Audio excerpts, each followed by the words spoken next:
Okay, John, I believe we can start with our talk today, and eventually Oh, okay. participants will join us. Oh, So, okay. starting with a small introduction of the speaker here.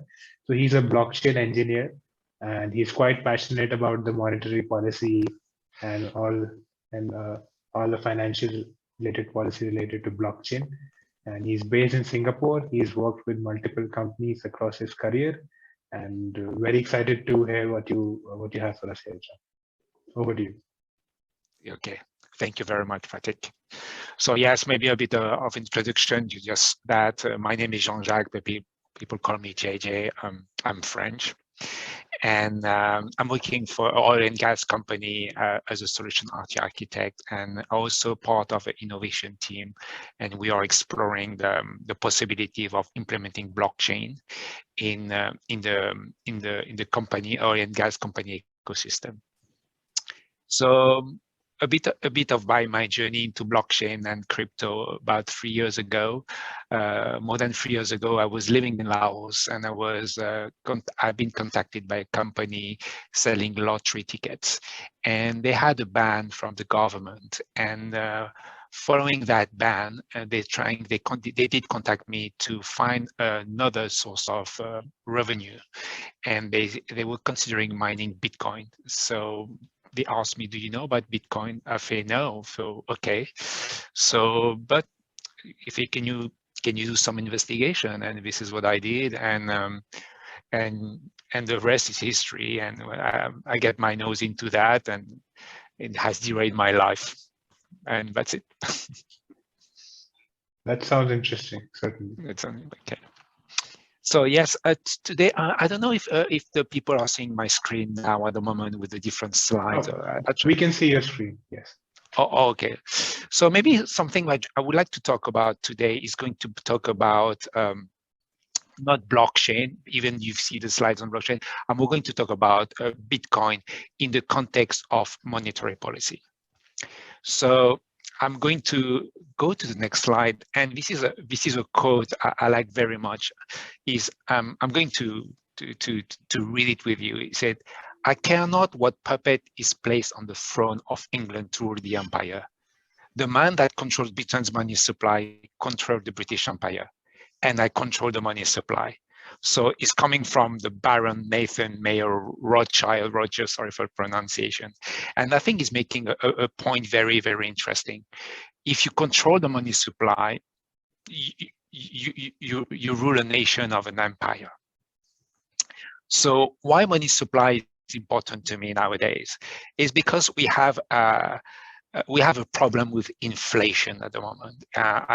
Maybe this is I think is going to be the main theme in the financial market, and also the monetary market. We see everywhere the news, and I don't think you don't need to be a financial expert to see that inflation is rising. You can go to the supermarket, even in Singapore, I see the price of the goods and services rising, but I don't know, I give a number, but 5-6% at least. So why money supply is important? Because inflation is directly related to the money supply in circulation. So, like Rothschild said that who controls the money supply, control the empire. Today things are, for me that still apply, but who are the money suppliers nowadays? So the money suppliers that we have nowadays, I would say, we're going to take the example of the US, but for me, it applies to any government. So the first kind of money which is created is the money created by the government. So when you use bill notes and coins in form of cash, this is what we call a seigniorage. It's not mentioned in the slide, but this is money created by the government. And this money is represented usually, at least in the US, 8, 9, or 10% of the money supply. Okay. The second form of money, and I think it's quite important to understand that, is the money supply created by the commercial banks. A commercial banks, I'm going to give you again an example of a US bank. I would say JP Morgan, Citibank. What they do actually when you go to the bank and you deposit, for instance, $100, okay, on your saving and banking checking account, basically what the bank can do, they can lend up to 9 times the amount of deposits. So let's say you have deposit $100, the bank has to keep $10, and they can sorry again. You put $100 and okay, $1,000. The bank can keep $100 and $900. This is the way it works. So, and when they do that, actually, when they issue a loan, actually they create money. So when we talk about debt nowadays, the money in form of debt equal money is the money created by the commercial banks. Okay, and this money, actually, this amount of money in circulation is very hard to estimate, because each bank has its own database, each bank has its own ledger, and actually they are not really well interconnected to each other. And the third form of money I would like to talk about is the money created by the central banks. So the money created by the central bank, I'm not going into the details, but usually when you have a central bank, they cannot, we keep hearing saying that printing money, and it's not really true. So let's say when the government wants to, let's say the US government, they want to finance a project like a green project like we see with Biden at the moment, the Biden administration, $1 trillion. What they do usually, they need to find money. So the first source of income is going to be taxes. It's not very popular, but this is what can be done. Or if there is not enough money provided from the taxes, what they can do, they can borrow on the market. So how do you borrow on the market? So basically, they're going to issue treasury, US Treasury, or what we call treasury bonds. And what they're going to do, they're going to put those bonds on the open market.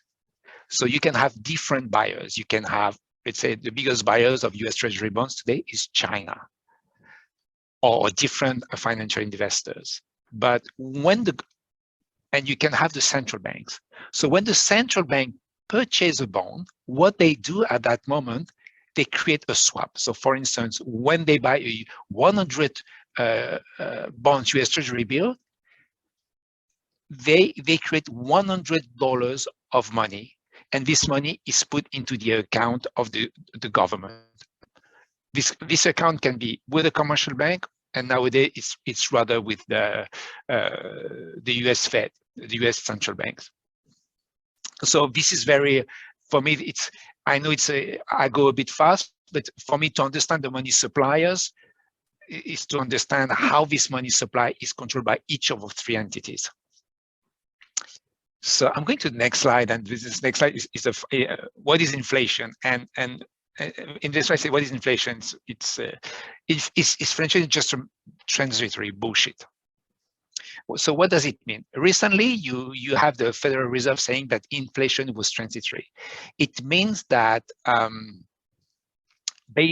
what they are saying is they're saying that it's because of the slowdown of the economic activity.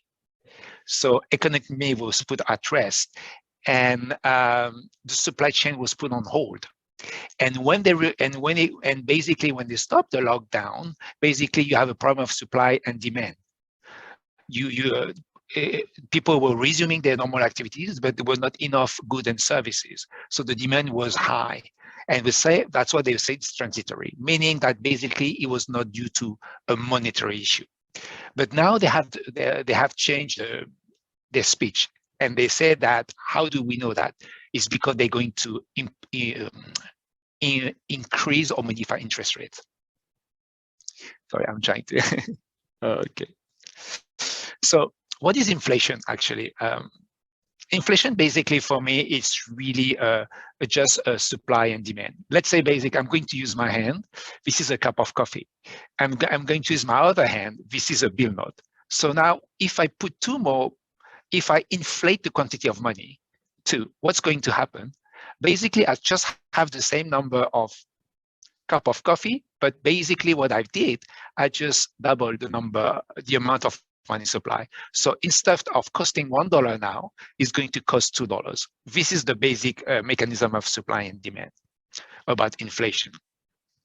So, and now let's say that the cup costs $2 and I reduce the money supply of, now the cup is going to cost $1. This is what we call deflation. So inflation or deflation is just a basic mechanism of money supply, okay? The supply of money, the demand of goods and services, okay? I hope I'm clear myself.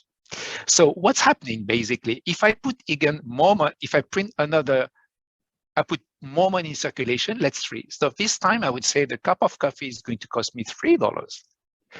So what's happening? So the money here is losing its purchasing power. So when we print money, basically we destroy the currency.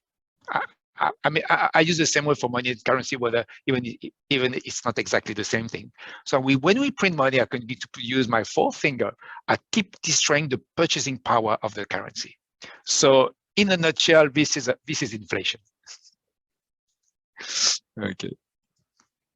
So nowadays, how do we measure inflation? So usually nowadays, inflation is measured by what we call a customer product index, a CPI. So what is it? It's just basically a basket of selected market goods. So what you do, you create a basket with different goods. It can be the price of a bread, the price of a different good and services. And after that, you just take the same basket. And what you do over a year, you just do the ratio. And you multiply by 100. And what you do, you have this is what we call with the CPI. And recently, what happened? The mathematical formula is not exactly that, but I think you get the gist. So what's happening recently is just that this number is the highest in 4 decades. And when you understand that inflation for me is really it creates a lot of problems. So at the moment in Lebanon, for instance, you have hyperinflation. And what's happening that some people, they can no longer afford to buy a bottle of milk for their babies, for their kids, because the bottle of milk has multiplied by, I would say, 10. So in that way, inflation is really, it's a humanitarian, I think, disaster for me. and in history has created a lot of problems. If we go back to the Republic of Weimar in Germany, people say that this is the hyperinflation that caused the economical crisis and social economic problems that put Hitler in power. So yes, let me go to the next slide. So yeah, so what's happening today? So the way to control inflation first is how to measure it. But there is something that we cannot measure properly, is the amount of money supply in circulation. And when you cannot measure something properly, you cannot control it. So we cannot measure the amount of money produced by the commercial banks, in form of debt. This is the problem for me. So what the Fed is doing at the moment, basically what they're trying to do, that let's say you have my 3 bills and basically you have my cup of coffee. And what they're trying to do is trying to reduce, let's say, the number of bills in circulation by doing what? By increasing interest rates. And by increasing interest rates, what they are assuming is that because the interest rates are high, the bank, they will lend money. And because they will have less lend money in circulation, the money supply will decrease. And basically, this cup of coffee, instead of costing me three fingers or 3 bills is going to cost me $2. This is it. But for me, I see a problem with that vision, and I'm not an expert, is that I like to do the analogy with the diabetes. Someone who's been eating too much sugar for so many years and suddenly start to develop insulin resistance, start to become pre-diabetic, is not just by stopping sugar that is going to solve his issue. So this is the way I see inflation as well, with this analogy about sugar. So that's the problem. We have the free money suppliers, the different kinds of money from the government, money from the commercial banks, and money created by the central banks. And it's not easy to control. So what is the way to control the money supply? So I don't know if you heard of it recently, that so you have a lot of countries, like I would say, I live in Singapore at the moment, but also India, for that they're going to release what we call CDBC. So what is CDBC? CDBC is just what we call a central bank digital currency. Yes, so for India, actually, just the government presented their financial budget a couple of days ago, and yeah. so they announced that India will also be releasing a central bank digital currency in this fiscal year. Yeah. Okay. If I thank you. But if I see the new, I look at the news this morning, I think that is going to be released officially on the 1st of April. 1st of April, yes. Yeah. Okay. So what's happening today is that we don't have. It's not easy because of this of the relationship between the central banks and the commercial bank. It's not easy to control the money supply. Actually, it's not easy to control the money supply. So what they are trying to do, and I think different countries, what they do is say, to control inflation or deflation, we need to control the money supply at the source. So at the source. So what they're going to do? So say, let's the central bank issuing their own currency, of course digital, not necessarily on the blockchain. And what's going to happen? People will be downloading an app. They're going to be downloading an application, and they will directly have a bank account with the central bank. They no longer need to have a commercial bank like Citibank, like JP Morgan. So what's happening when you have that?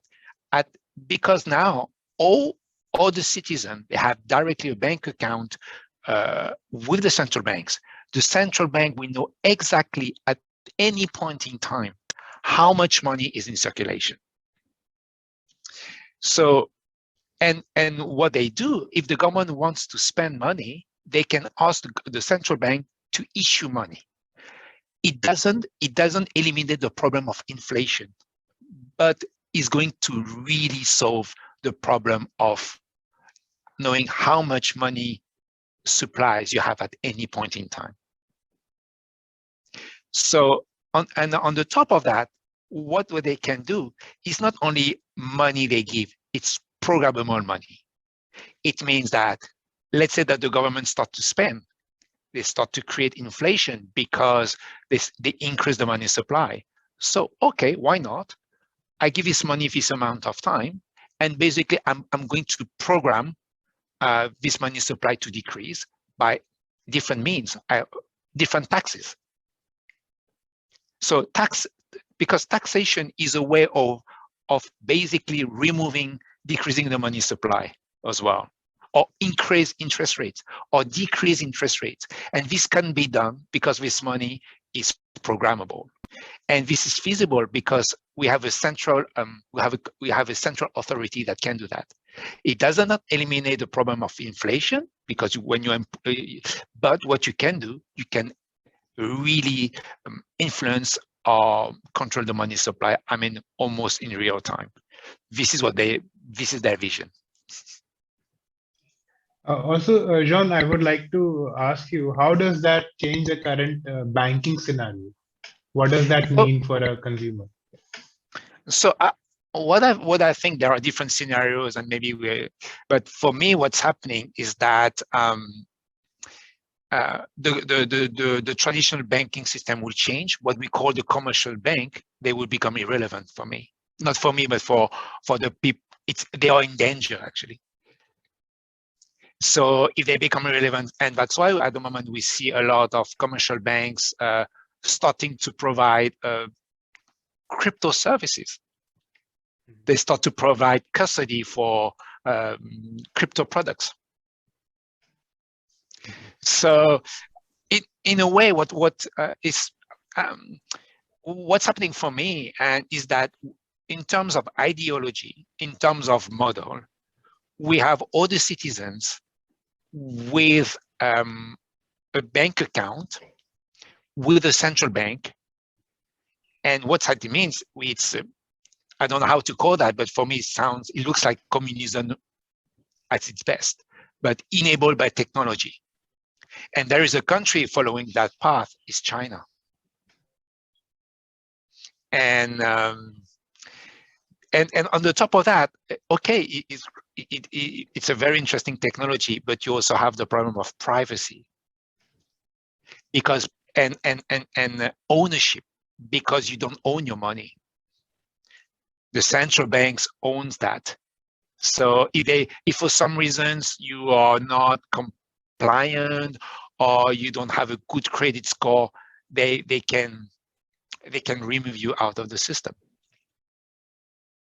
So it is for me, it is an issue. It is an issue in terms of ownership, sovereignty, freedom. So if the technology if the government or the central authority, they are really benevolent, they are using AI really with the right intentions, double quote, for me it's great. But there is a quote, but not for me, saying that power corrupts and absolute power corrupts absolutely. So there is a lot of enthusiasm around CDBC, but me, I have a lot. I'm not on that camp, on that side. This is my bias. There are both sides to it. There are both sides to it. I know it's actually the line is it's quite blurry. It's gray. Right. So what is the alternative? Okay, I know you're going to say, okay, JJ, it's going to be Bitcoin. The supply is limited to 21 million and cannot be changed. It's hard-coded. Inflation is deterministic. At the moment, it's 6.25 Bitcoin release in the network every 10 minutes. It's hard-coded. It cannot be changed. It's open to anyone. It's censorship resistant. It means that nobody can take ownership of my Bitcoin. and it has the same property of the CDBC. You can instantly know how much money, how much Bitcoins are in circulation. So yeah. Right, certainly. So that was definitely an insightful and interesting talk. So, yeah. We also see, many countries now adopting a CDBC, and several. And so, what is the vision for the different countries? Why are they now moving on to this technology? Okay. Why do you see we see a shift? What's happening at the moment, I think the real problem, again, is inflation. And we have inflation because they cannot control the money supply.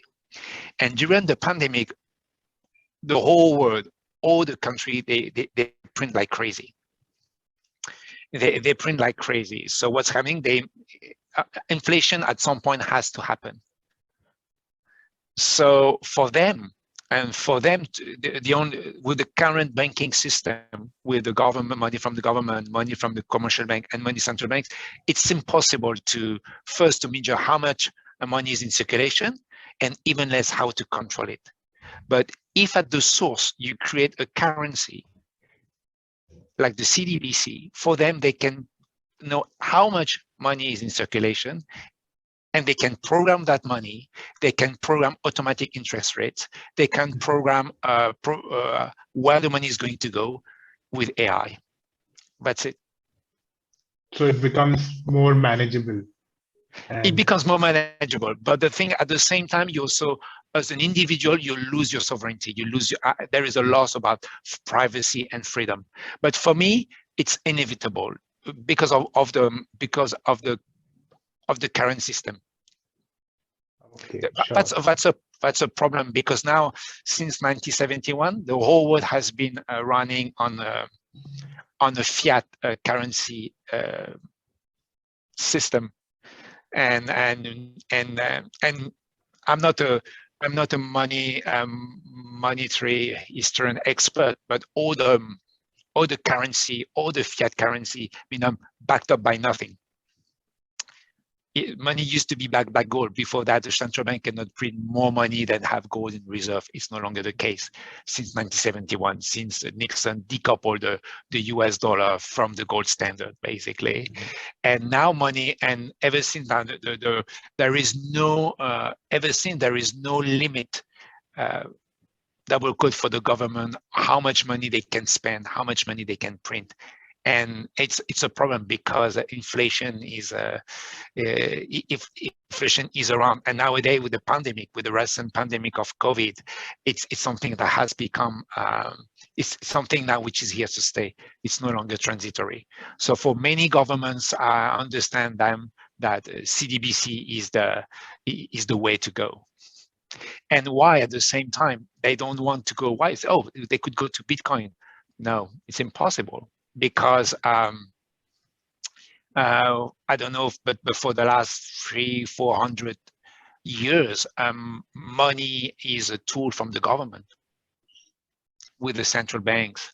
So, and this is where you have the power and the control. So, if you ask anyone to basically to lose that, they will say no. All right, definitely.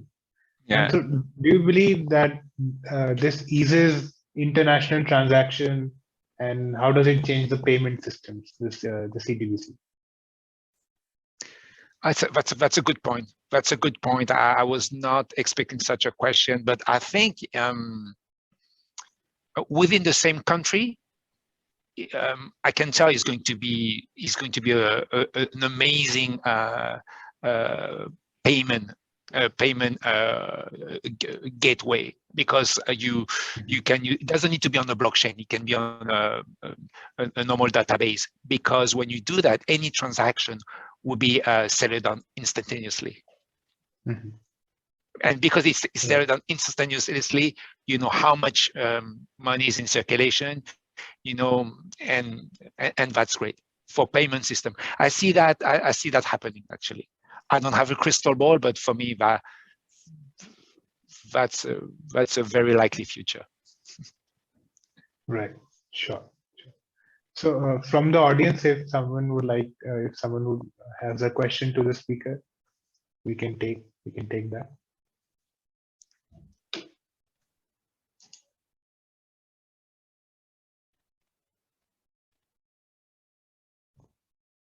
Okay, so I believe no questions as such, but thank you, John. It was very nice to hear your thoughts on CDBC and Bitcoin and the monetary policy, and thank you for joining us today. Thank you for giving me the opportunity and the privilege to share my passion with you. Thank you very much.